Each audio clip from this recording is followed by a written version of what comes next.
News 7 ઇન્ડિયામાં આપ સૌનું હાર્દિક સ્વાગત છે। અમદાવાદ ઉપર રોફ જમાવવા માંગતો દિલ્હી કાનો વહીવટદાર છે। અમદાવાદના એક પોલીસ અમલદારે અમદાવાદ પોલીસ કમિશનરને ફરિયાદ કરવાની હિંમત કરી। હું ત્રાસી ગયો છું કારણ કે વહીવટદાર અમને કામ કરવા દેતા નથી। વહીવટદાર એટલા શક્તિશાળી સાબિત થયા। વહીવટદારનું તો કાંઈ ન થયું। વહીવટદાર સામે ફરિયાદ કરનાર પોલીસ અમલદાર સામે તપાસનો આદેશ આપી દેવામાં આવ્યા છે। તેની વિગતે વાત કરીએ તો હું છું પરમાર ભગીરથસિંહ। ન્યૂઝ 7 ઇન્ડિયાની વાત કરવી છે અમદાવાદના વહીવટદારની કે પછી સુરતનું। તો સુરતમાં સુરત કેશિયર છે। અમદાવાદનું થાણું પોલીસ ઇન્સ્પેક્ટર ચાલી શકે। અમદાવાદનું એક પણ થાણું નથી કે જ્યાં વહીવટદાર નથી। વહીવટદાર નિયમ પ્રમાણે કોઈ જગ્યા નથી જે ઉઘરાણા કરે છે, તોડ કરે છે, અધિકારીને ખુશ કરે તેનું નામ વહીવટદાર છે। અવારનવાર ગુજરાતના ડીજીપી, પોલીસ કમિશનર અને એસપી એવો દાવો કરે છે કે અમે વહીવટદારની બદલી કરી નાખી છે, પણ લાગે છે કે દાવા પોકળ સાબિત થયા છે। એટલા માટે કે ખરા ઈરાદાથી બદલી થતી નથી। વહીવટદાર સામે કાર્યવાહી નથી થતી। મોટા ભાગમાં સૂકા ભીગું લીલું બળે છે। એમ કેટલાય સારા પોલીસ કર્મચારી વહીવટદારના નામે સજા કરી દેવામાં આવે છે। જે વહીવટદાર છે તે બહુ શક્તિશાળી હોય છે। અમારી પાસે અમદાવાદના ખોખરા પોલીસ સ્ટેશન અગાઉ એએસઆઈ તરીકે જયંતિ ચૌહાણ આવ્યા હતા। તેમને પાર્તાની કથા કઈ અનેક વાત એવી છે।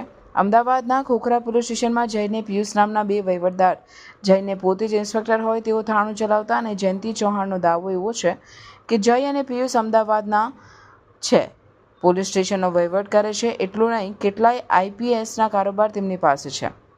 માનું કે તે એટલા શક્તિશાળી છે।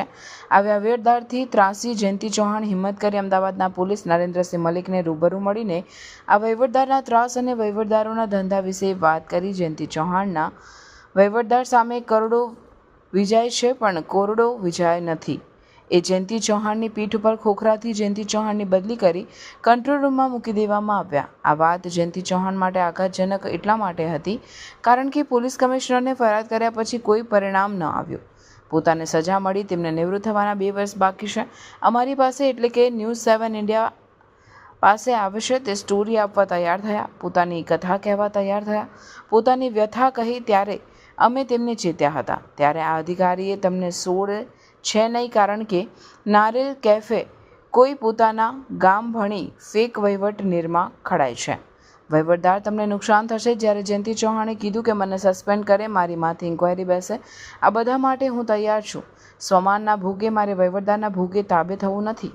ઇન્ટરવ્યૂ શાંત હતું પણ પત્રકાર સામે કેમ મોઢું ખોલ્યું, કેમ ખાતામાં ચાલતા ધંધા વિશે વાત કરી, કેમ વહીવટદારને ઉખાડા પાડ્યા, હવે તેમની સામે તપાસ કરવાનો આદેશ આપ્યો છે। આ તપાસ અમદાવાદ સાયબર સેલ કરી રહ્યા છે, જ્યાં જયંતિ ચૌહાણ નિવેદન પણ નોંધાવે છે। અમને ખબર છે પોલીસમાં શિસ્તના નામે નાના કર્મચારીઓ નામે દમના આચરવામાં આવે છે, શિસ્ત નામે તેમને દબાવવામાં આવે છે, શિસ્ત નામે સજા પણ કરવામાં આવે છે। જયંતિ ચૌહાણ સામે અવાજ સમાચાર જોતો રહ્યો ન્યૂઝ 7 ઇન્ડિયામાં અને બેલ આઇકોન દબાવો અને સબસ્ક્રાઇબ કરવાનું ભૂલશો નહીં। Bureau chief Parmar Bhagirathsinh.